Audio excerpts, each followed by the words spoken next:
à tous, bonjour Julie. Bonjour Laetitia. Alors, on va commencer le webinaire. On va faire une petite introduction, comme ça laissera aux gens le temps d'arriver. Alors, on a voulu faire ce matin un webinaire sur la qualité de données. Donc, à mes côtés, Julie Lafargue, Bonjour à tous. qui est consultante avant-vente, et donc moi-même. Pourquoi faire un webinaire sur la qualité de données? Alors, c'est souvent le parent pauvre en fait du CRM dans un projet. Et pourtant, c'est bien dommage parce que gérer la qualité de ces données, ça présente plusieurs gains possibles, notamment opérationnels. On va voir ça dans un premier temps. Donc, avec les commerciaux et vos téléconseillers qui vont gagner en efficacité. Pourquoi? Parce qu'ils trouveront un contact beaucoup plus rapidement et tout en gagner est bon pour faire autre chose. Et puis, ils vont pouvoir assurer à vos contacts une meilleure traçabilité. S'il y a un dossier unique par client, ce sera plus simple, voilà, de retrouver toutes les informations qui concernent ce client. Pour votre département marketing, alors c'est souvent lui qui râle parce que les données ne sont pas de qualité et j'en sais quelque chose.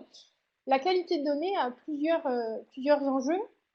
Le premier, ça va être d'optimiser le ROI des actions de communication que le département entreprend. Alors, quand on va parler d'adresse email, c'est pas forcément évident et puis on parle pas forcément de grosses sommes parce que l'envoi d'un email unitaire ne coûte plus grand chose. Mais si je prends un autre exemple, l'exemple d'un client que l'on a qui s'appelle La Redoute, qui fait de la vente à distance, voilà, il y a quelques années, ils envoyaient à tous leurs clients un catalogue qui ressemblait à un annuaire tellement il était gros. Et si l'adresse d'un de leurs contacts était fausse, eh bien, c'était autant de fois que le catalogue slash annuaire était envoyé à une fausse adresse et donc autant de frais de port, etc. Donc, de l'argent perdu, disons, gâché, et un ROI de cette action qui est moins bon. La qualité de données va également permettre à votre service marketing de segmenter et profiler la base client. Voilà, plus il y aura d'informations, plus la segmentation sera fine et plus le message pourra être personnalisé et donc pertinent avec un client qui sera plus attentif, un prospect également. Enfin, pour le marketing, le fait d'avoir des données de qualité va permettre de définir des plans d'action qui sont pertinents. Si dans la base de données, je vois que j'ai un secteur sur lequel je suis particulièrement performant, si je suis dans un environnement B2B, eh bien à ce moment-là, je vais creuser ce secteur et aller encore plus loin. Encore faut-il que le secteur des entreprises clientes soit bien renseigné. Donc ça, c'est côté opérationnel. Côté direction, management, le fait d'avoir des données de qualité va permettre de prendre les bonnes décisions. Voilà. Tout à l'heure, je parlais du secteur d'activité. Si vous avez vos secteurs qui sont mal remplis, l'orientation du business, l'orientation des efforts sur un secteur peut être faussée si tous les secteurs ne sont pas remplis. Donc voilà les gains opérationnels et management. Et sur l'enjeu, Julie? Oui, effectivement, on sait tous que un des enjeux du CRM, c'est vraiment l'adoption de l'outil par les utilisateurs. La qualité de données, c'est vraiment un pilier pour l'adoption des utilisateurs, puisque un CRM dont les données ne sont pas fiables ou dont les données sont incomplètes, c'est pas un CRM qu'on a envie d'utiliser. Non. On va se fier à ce moment-là à son Rolodex ou à son Excel à côté. Exactement. Et c'est pas l'objet. Juste une petite parenthèse. Bonjour Bénédicte qui nous rejoint. Donc, on fait le webinaire sur un outil qui s'appelle Adobe Connect. Alors, si ce n'est pas votre premier webinaire, vous le connaissez déjà. Si c'est votre premier webinaire, sachez que vous avez une fenêtre de chat qui se trouve en bas à droite de votre écran si vous avez conservé l'affichage standard. Vous pouvez poser toutes vos questions dans cet espace. Julie et moi y répondrons. On a même un invité qui est Olivier pour les questions voilà, plus techniques. Petite parenthèse, soit les questions s'inscrivent dans le scénario qu'on a prévu ce matin, auquel cas on y répondra à la volée, soit ça va nous obliger à faire une légère divergence et à ce moment-là, on y répondra à la fin. Tout à fait. Je crois que j'ai fait le tour. Allez. Regardons le programme. Alors, au programme. Aujourd'hui, on va voir comment est-ce que vous pouvez guider la saisie de vos utilisateurs afin de limiter les erreurs.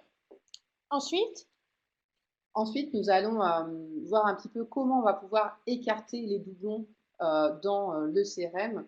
Le doublon étant vraiment quelque chose qu'on va vraiment aller à la chasse aux doublons pour la qualité de données. troisième axe, on va voir comment est-ce qu'on peut enrichir votre CRM en faisant appel à une source de données externe. Donc ici, on va prendre Google l'exemple de Place. Google Place.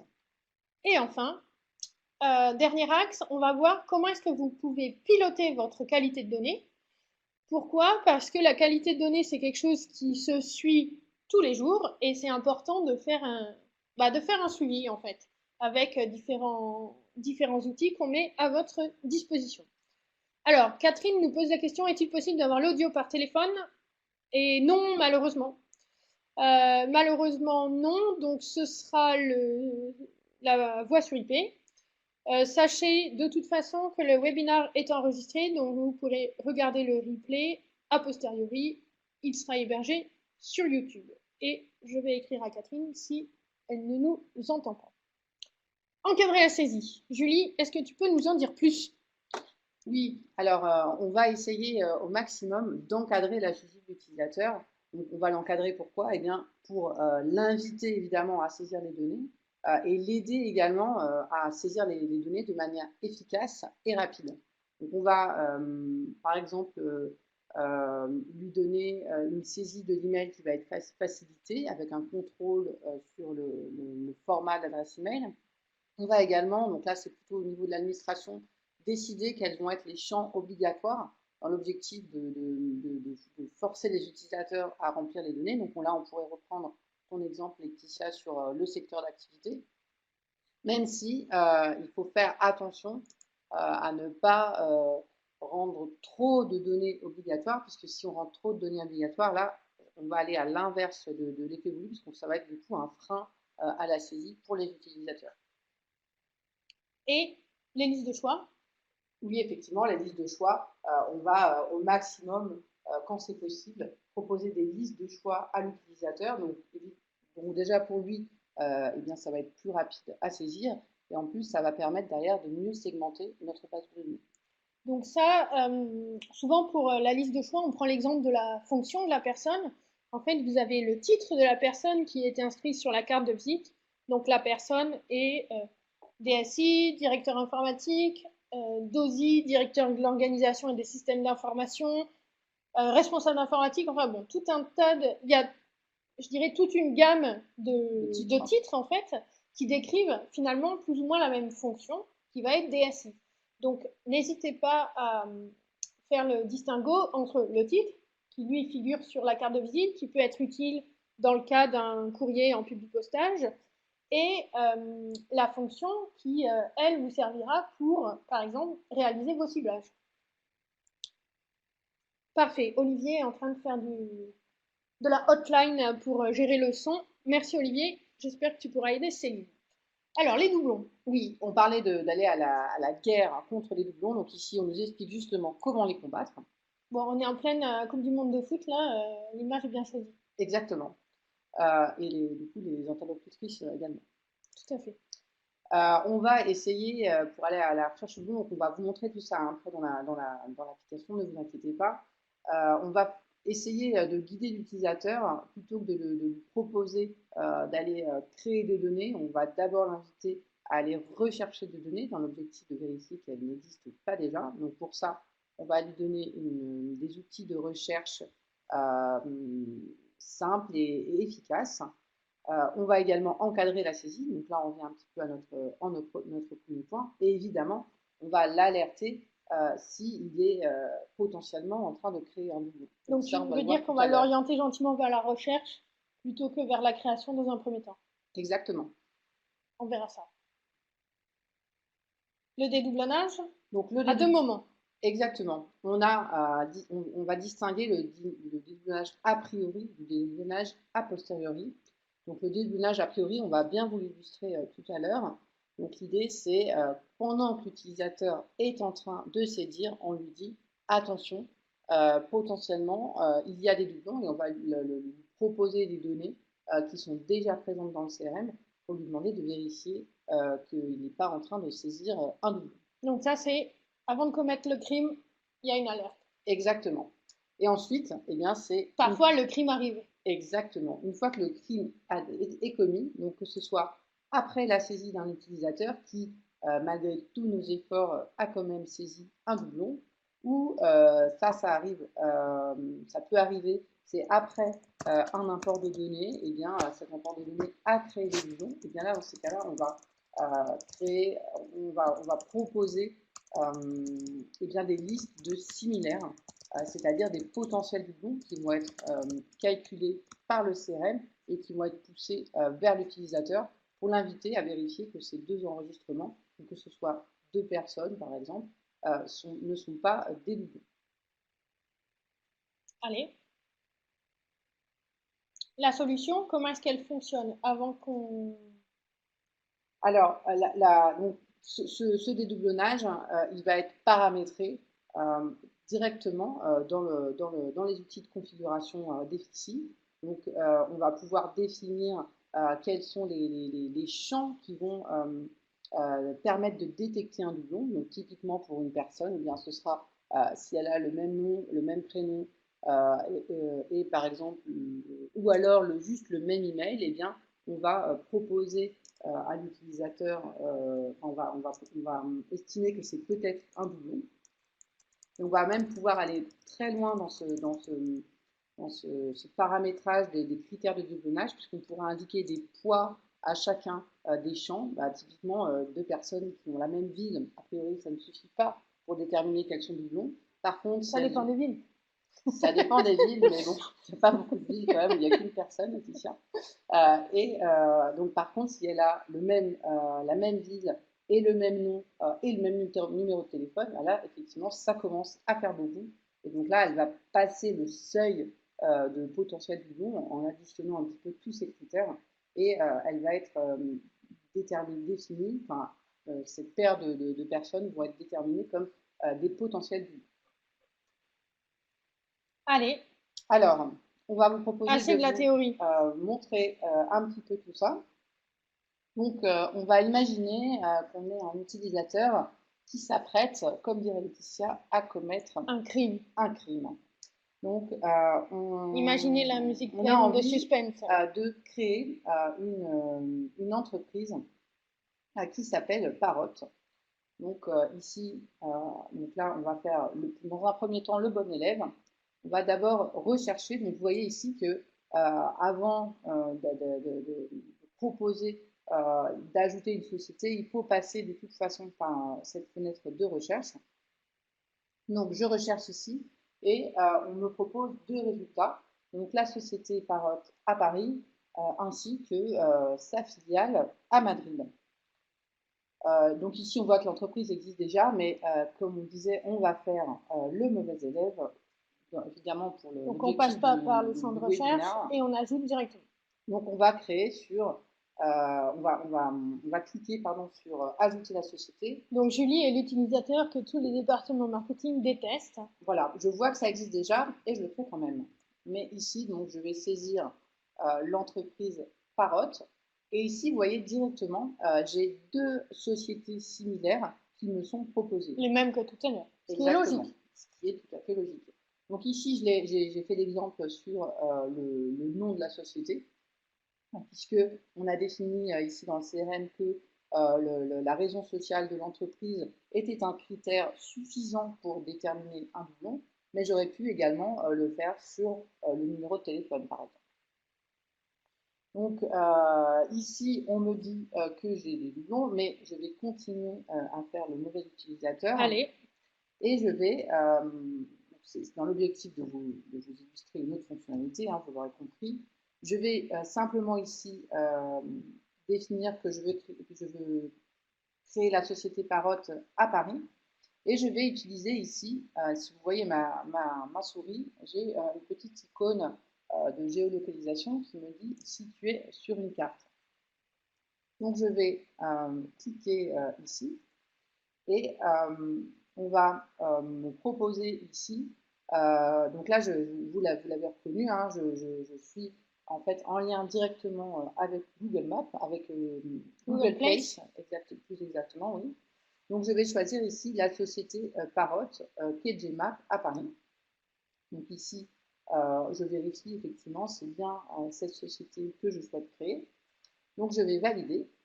Et ici, eh bien, le CRM a récupéré des données donc directement dans l'API de Google Place et me propose de récupérer un certain nombre d'informations. Donc ici, on me propose de regarder, de récupérer le pays, la région, le code postal. J'avais saisi Paris avec minuscule, on m'invite à mettre une majuscule. Et également, je récupère l'adresse, le numéro de téléphone et le site internet. Donc, on le crée. Donc je valide. Donc ici, Allons jusqu'au bout. Hein. je récupère les données directement ici. Donc là, tu as rapatrié les données qui sont dans Google. Hein. Pour le moment, elle n'est pas encore créée, tu n'as pas cliqué sur enregistrer. Exactement. Donc on voit le site web, le téléphone, l'adresse. Voilà. OK. Donc on va enregistrer, on continue, hein, Ah, on allons-y continue à à fond dans l'erreur. faire le mauvais élève. J'enregistre ici et donc j'ai créé un doublon Bravo, dans. Julie. C'était pas l'objectif, hein, vous allez voir, on va vous montrer maintenant, vous l'aurez compris, comment réparer mon erreur. Donc je vais rechercher la société Parrot. Donc, imaginons que maintenant je change de casquette et je suis quelqu'un qui va à la chasse au doublon, Quelqu'un de consciencieux. ou alors moi-même qui a envie de réparer mes erreurs. Et je vois ici qu'effectivement là, on a deux Donc là, on a bien sociétés. les trois, hein, les deux parottes, les doublons de Paris et le parotte Madrid. Exactement. Donc ici, je me dis, ah mais non, ici, il n'y a, pas deux sociétés à Parrot à Paris, c'est la même entreprise, et je souhaite les fusionner. Allez, go. Donc je vais ici choisir les entreprises et indiquer que je veux sélectionner mes deux doublons. Alors, juste une petite précision. Donc, Julie, elle a cliqué 2 fois sur les 3 points là, qui étaient à la gauche des deux parottes à fusionner. Vous pouvez également chercher votre entreprise en cliquant sur l'icône d'entreprise ici. Exactement. Donc, je vais valider ici et là, on va avoir une fonctionnalité très intéressante qui va me proposer, eh bien, me demander quelles sont les données à conserver. Puisque Donc là, on aujourd'hui, compare les deux fiches en parallèle. exactement, puisque là, je suis en train de les fusionner. Je vais fusionner ces deux entités. Donc, si je fusionne deux entités, après, j'en aurai plus qu'une. Donc, il va falloir eh bien, indiquer au CRM quelles sont les données à conserver, sachant que lui, il va essayer d'être le plus intelligent possible, c'est-à-dire que, par exemple, ici, on voit que l'activité est remplie à un endroit mais pas à l'autre, donc forcément, il va me proposer de conserver la donnée. Donc ici, vous voyez, c'est la petite coche verte qui m'indique quelle est la valeur à sélectionner. Donc ici, bien par exemple, le site web, je l'avais récupéré eh bien, sur Google, eh bien, je vais le conserver, puisque c'est une donnée intéressante. Donc je vais choisir ici de le conserver. On a également ici l'adresse. Eh bien, je vais faire confiance à Google et estimer que cette adresse est bonne, mais je pourrais, si je le souhaite, au contraire, conserver l'adresse que j'avais auparavant dans mon CRM. Bon, souvent, les informations Google, enfin Google Place, tendance à être plus à jour que celles que vous avez dans le CRM, parce que dans Google Place, en fait, ce sont les entreprises elles-mêmes, donc là, en l'occurrence, Parrot, qui a mis à jour les données. Donc, bon. S'ils ont bien fait les choses, ils sont plus à jour que ce qu'il y a dans le CRM, s'ils ont bien fait les choses. Exactement. Donc, on va cliquer ici sur Montrer résultat de profusion pour basculer sur la fiche ensuite. Et donc ici, eh bien, je me retrouve sur la société Parrot qui a été fusionnée. La seule, l'unique. La seule unique à Paris, effectivement. Donc maintenant, on a amélioré la qualité de données de notre CRM. On fait un petit tour du côté des contacts. Oui. Alors, je vais vous montrer directement la création de contacts. Ah, il y a Bénédicte, je crois, si je me souviens bien à quoi correspond le B, qui demandait dans les deux, dans la page de comparaison là en parallèle, à quoi correspondait le rond du milieu. Ça, c'est quand vous voulez garder les deux données en fait. Voilà, quand vous avez des notes, les deux se mettent à la suite si vous restez sur le bouton du milieu. Voilà. Alors, je vais ici directement essayer d'ajouter un contact, simplement pour vous montrer. Je vais, alors complètement au hasard, choisir le nom Martin. Donc ici, eh bien, on me dit que j'ai 1882 contacts similaires dans la base. Donc je vais saisir le prénom. Donc je vais saisir Paul. Et donc ici, j'ai plus que 7 contacts similaires dans la base de données. Alors ici, on voit quelque chose de très intéressant. C'est donc on a un Martin Paul, un autre Martin Paul, on a une Martinez Paula également qui nous est Il faut proposée. leur bosser l'accent, Julie. Excuse-moi. Et on a également ici, vous voyez, là le prénom et le nom sont inversés. Donc le nom c'est Paul Moran Prénom. et le prénom c'est Martin. Donc on voit ici que le moteur de dédoublonnage essaye vraiment d'être entre guillemets intelligent et d'aller Il va piocher dans différents champs en fait. exactement. Et dans l'objectif, effectivement, on sait que des fois, quand on a des prénoms, des noms qui sont des prénoms, eh bien, des fois, on inverse le prénom et le nom. Donc ici, eh bien, on va chercher dans les deux, on essaye de faire la recherche inverse dans l'objectif d'éviter au maximum les doublons dans le CRM. Alors, je crois. Alors, Sébastien, le menu qui permet la fusion de doublons sur la liste des sociétés n'est pas visible par défaut. Alors, je crois que Sébastien, il va falloir préciser la. Alors, je pense que Sébastien nous parle de l'action fusionner les doublons qui est disponible derrière les trois petits points qu'on a vu tout à Je l'heure. pense, dans la liste de recherche, dans Donc, les résultats de recherche. donc en fait, cette fonctionnalité, comme voilà, donc Olivier nous dit qu'effectivement c'est dans la liste de recherche. Après, si vous n'y avez pas accès avec votre utilisateur, ça peut être une problématique de droit et vous avez un utilisateur euh, qui est pas habilité à consulter cette fonction. Voilà, Sébastien passe pas par la recherche. Alors, du coup, Sébastien nous dit on est obligé de faire une recherche, mais on va vous montrer une autre fonctionnalité qui ne vous force Ne gâche pas. pas tout, ne gâche pas tout, elle Mais est faite surprise. c'était une bonne transition. On a Raphaël qui nous pose une question sur le Google Place. Tac, tac, que je la retrouve. Je n'ai pas l'icône permettant de chercher la société sur une carte. Est-ce standard dans le CRM? Alors oui, c'est une fonctionnalité standard. Après, peut-être qu'elle a été Désactivé? désactivée chez vous. En tout cas, c'est bien quelque chose de standard. Donc, il faudrait voir pourquoi. Après, également, ça nécessite d'avoir une clé Google sur votre CRM. Donc, peut-être que vous n'en avez pas. Donc, il faudrait voir pourquoi vous n'avez pas cette fonctionnalité. Petite parenthèse, hein, les appels comme ça à Google Play sont payants, alors c'est vraiment pas cher. On fera une petite parenthèse peut-être là-dessus à la toute fin du webinaire. Oui, alors ils sont payants, mais Google, en sa grande générosité, nous en offre un paquet par mois. Donc on pourra vous montrer les tarifs tout à l'heure. Parfait. Patricia nous pose la question. Oui, en plus du replay, vous aurez le support PowerPoint qu'on a commencé à dérouler. Donc voilà, vous aurez le PowerPoint et le replay.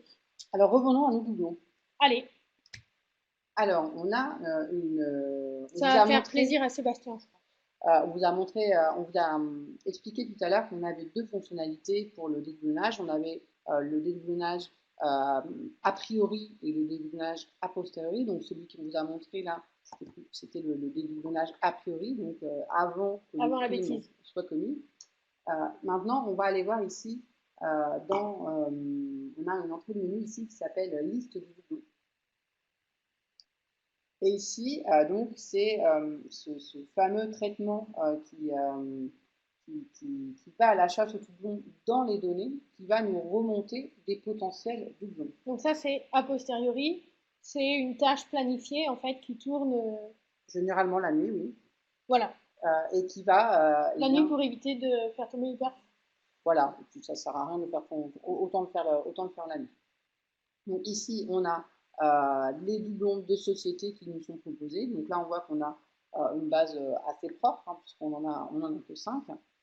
On a également ici les doublons de contact qui nous sont proposés. Bon, on en a 24, c'est pas trop. Et également, on a ici les doublons de projets qui sont proposés.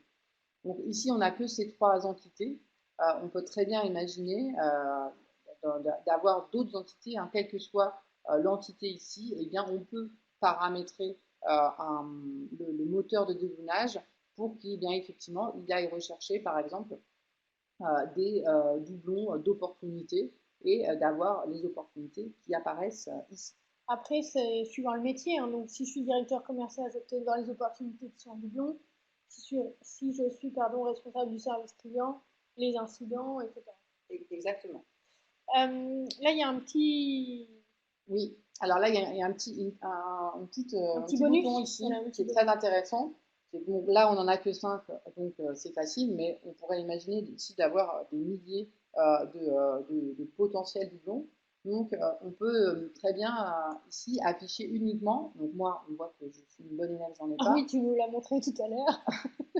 que afficher uniquement les doublons auxquels je suis liée. Donc, comme ça, c'est un petit peu chacun va pouvoir faire le ménage devant sa porte. Très bien. Après, il y a un autre bouton aussi qui est intéressant, c'est la fusion automatique. Voilà, alors là, c'est vraiment quand on a énormément de doublons et qu'on, par exemple, suite à un import de données, eh bien, on peut les fusionner automatiquement. Donc, ça veut dire que tous ceux que je vais sélectionner ici, je clique, ils vont être fusionnés. Et également, Sans passer par la fenêtre de comparaison là, hein. Donc, il non, faut faire confiance à. exactement, il faut faire confiance.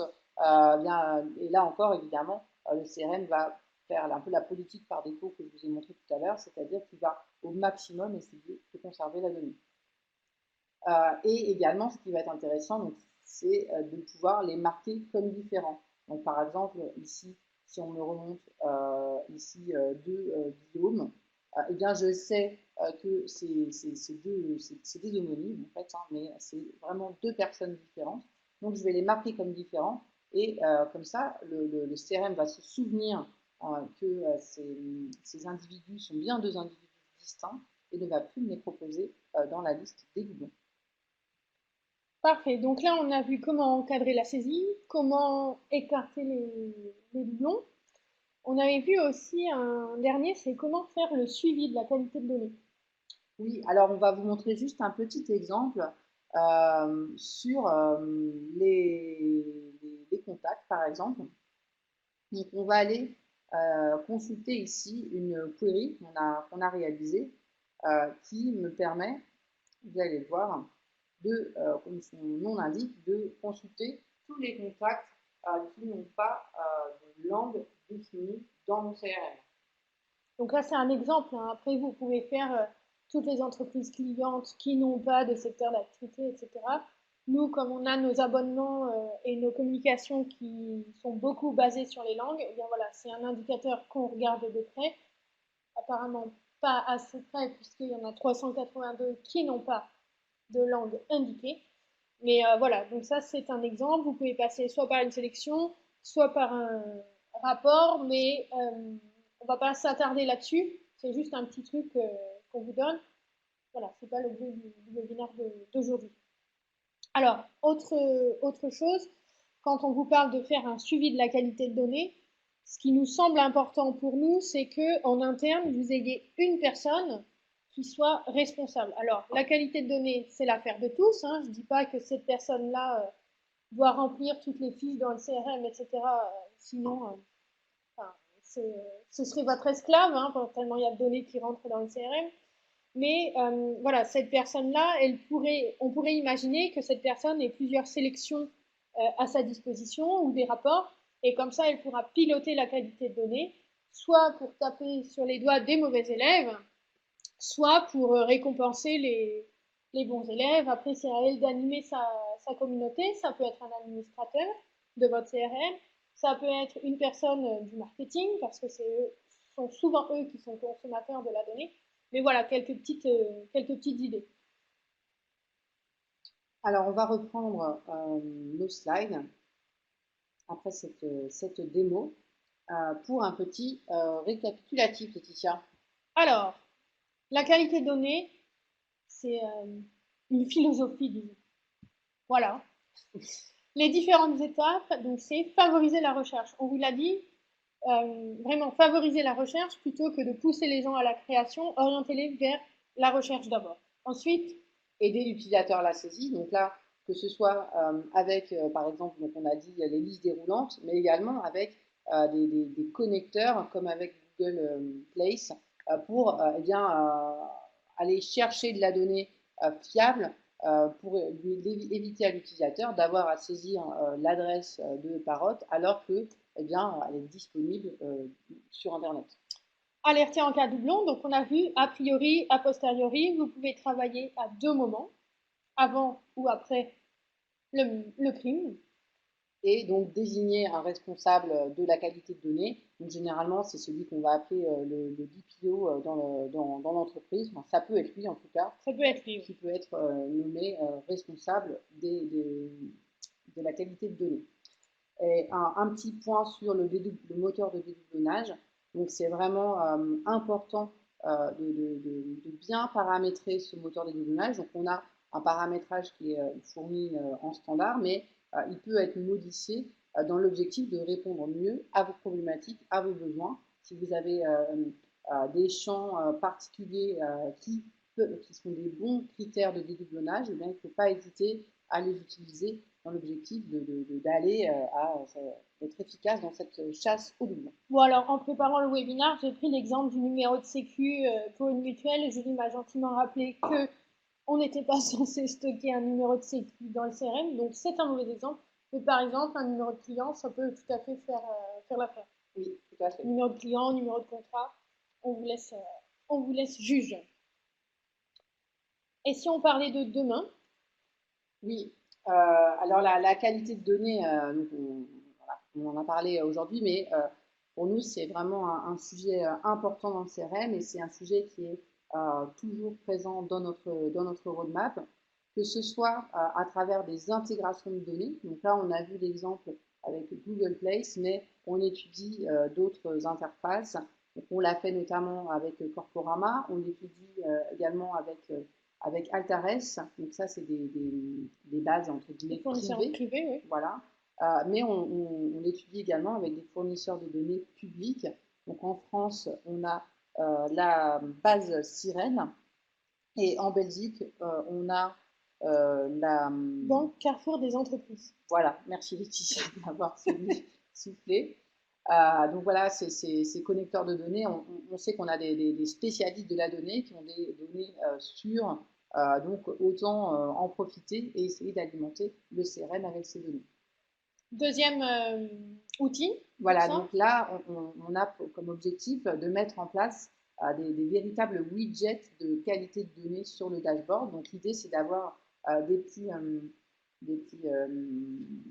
indicateurs visuels qui nous indiquent un pourcentage de complétude de données dans notre CRM ou un pourcentage d'unicité. Donc là, on va se dire, tiens, j'ai encore... de doublon. Voilà, et avec en fait, derrière ces scores, en fait, on va s'imposer des objectifs. Et l'idée, c'est d'atteindre des objectifs, d'avoir une base de données plus complète et également plus cohérente. Donc, on travaille sur ces points pour permettre vraiment un pilotage de la qualité de données. Donc, par exemple, par cette fameuse personne, on a dit qu'elle était en charge de la qualité de données, ou alors pour mes propres données également, eh bien, je pourrais voir, tiens, est-ce que mes données, eh bien, elles sont de qualité ou est-ce que j'ai encore des progrès à faire. On réfléchit également à la mise en place d'un indicateur visuel de complétude de fiche. Donc, par exemple, je suis sur la fiche d'une entreprise et je verrai comme une barre de progression ou une jauge. Alors, bon, on n'est pas encore très arrêté sur la représentation graphique, mais voilà, c'est pour que, au moment de la saisie, vous puissiez voir où vous en êtes de la complétude de la fiche. L'idée, c'est de rendre la chose un petit peu ludique. Et là, je te fais la transition pour la Exactement. fin. On va même aller encore plus loin dans ce côté ludique en mettant en place un véritable outil de gamification de la qualité de données. Donc l'idée, c'est D'en faire un jeu. d'en faire un jeu, exactement, et de donner, par exemple, des points aux utilisateurs qui remplissent correctement le secteur d'activité, puisque Laetitia tient beaucoup. Voilà, et 10 bons derrière, points, une image. exactement, de 10 donner. images, un voyage aux Bahamas. Et bien moi, je vais peut-être me mettre à remplir Tu correctement le vas arrêter CRM. de créer des doubles parottes. Exactement. Voilà, donc c'est vraiment des sujets qui sont à l'étude et qui sont plutôt donc c'est des sujets qui sont plutôt pour l'année prochaine dans notre roadmap. Alors, on en a fini du webinar ce matin. On a fini le scénario qu'on voulait dérouler avec vous. Je ne sais pas si vous avez d'autres questions que celles qui ont été posées tout au long du webinar. Peut-être qu'on peut faire une petite parenthèse sur les tarifs Google Place. Oui. Alors, donc ici, c'est les tarifs on appelle ça les API, hein, donc c'est vraiment les appels qu'on fait vers Google Place pour récupérer les données. Donc par exemple, c'est le Get Place Detail, là, ça va pour mon accent, enfin, Pas terrible. qui ici sont au tarif de 17 dollars, mais donc c'est 17 dollars pour 1000 appels. Okay. Donc ici, et sachant que 17 dollars pour 1000 si vous êtes en dessous de 100 000. Au-dessus de 100 000, voilà, c'est exactement. Donc là, après, c'est dégressif. Mais ici, on a écrit les 200 premiers dollars sont offerts, mais il manque une information importante, c'est les 200 premiers dollars par mois sont offerts. Donc c'est chaque mois, Google eh bien, ne vous facture pas les 200 premiers dollars qui sont consommés. Donc on voit ici qu'on peut déjà faire pas mal d'appels avant de devoir des sous à Google. D'être facturé, voilà. Tu disais que en fait, il fallait faire attention parce que quand on commençait à taper dans la recherche, à chaque lettre, il y avait une requête qui partait. Oui, c'est ça. C'est ici le query autocomplete, voilà, qui donc est facturé ici, et donc c'est 2,83 dollars les 1000, donc ça ne fait pas grand-chose. Mais effectivement, c'est à chaque fois qu'on va taper, à chaque fois qu'on va taper un caractère, eh bien, on va faire un appel à query autocomplete. Voilà. Parfait. Alors, Julien nous souhaite une bonne journée. Bonne journée, Julien. Également. Si vous avez des questions, surtout n'hésitez pas, c'est le moment. Alors, pour rappel, on vous envoie les slides et le replay. Alors, les slides, on vous envoie ça dans la journée avec un très bref questionnaire de satisfaction. Surtout, n'hésitez pas à le remplir. Un, ça nous ferait plaisir. Et deux, ça nous aiderait aussi à préparer les webinars de la rentrée. Parce que là, ça y est, les webinars partent en vacances. Ils reviendront en septembre. Si vous avez des idées de thèmes, surtout, n'hésitez pas. Si vous avez des envies de revoir tel ou tel thème, n'hésitez pas à nous en faire part dans le questionnaire de satisfaction. Il est pour ça et nous sommes là pour ça également. Écoute, Julie, on dirait qu'il n'y a pas de questions. Alors, soit on a été très clair, soit les gens se sont endormis, mais j'ose espérer qu'on a été très clair. Ah, Bénédicte est en train de nous écrire soit une question. Ah non, merci beaucoup, c'est parfait. Ah ben, ça veut dire qu'on a été très clair. On a été très clair. Merci à tous. On vous souhaite une excellente journée. On vous envoie le mail avec les slides, le questionnaire dans la fin de matinée et début d'après-midi. Et le replay, je pense qu'on vous enverra ça d'ici une semaine. Alors Sébastien nous souhaite un bon été. Ce ne sont que les webinars qui partent en vacances. Hein. Nous, on part pas. Pas 2 mois en tout cas. Pas 2 mois, non, non. Donc bonne journée à tous et à bientôt. Merci Julie. Merci Laetitia, bonne journée à tous.